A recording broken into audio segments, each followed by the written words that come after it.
श्रीमते रामानुजाय नमः। श्रीमते निगमान्त महादेशिकाय नमः। श्री लक्ष्मी नारायण अष्टकम्।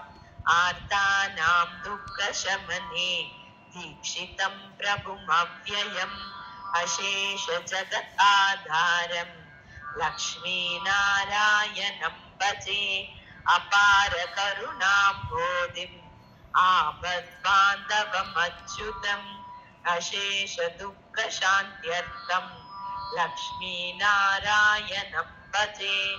भक्तानां वत्सलं भक्ति गम्यं सर्वगुणाकरम् अशेष दुःखशान्त्यर्थं लक्ष्मीनारायणं भजे। सुहृदं सर्वभूतानां सर्वलक्षणसंयुतम् अशेष दुःखशान्त्यर्थं लक्ष्मीनारायणं भजे। चिदचित् सर्वभूतजन्तूनाम् आधारं वरदं परम् अशेष दुःखशान्त्यर्थं लक्ष्मीनारायणं भजे।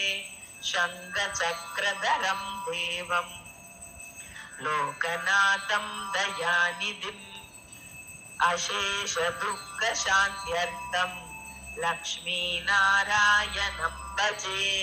पीताम्बरधरं विष्णुं विलसत्सूत्रशोभितम् अशेष दुःखशान्त्यर्थं लक्ष्मीनारायणं भजे। हस्तेन दक्षिणेन यजम् अभयप्रदम् अक्षरम् अशेष दुःखशान्त्यर्थं लक्ष्मीनारायणं भजे।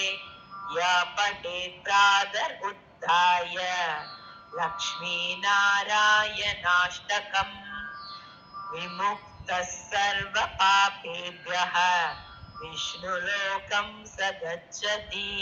या पठेत् प्रातरुत्थाय लक्ष्मीनारायणाष्टकम् विमुक्तः सर्वपापेभ्यः विष्णुलोकं स गच्छति।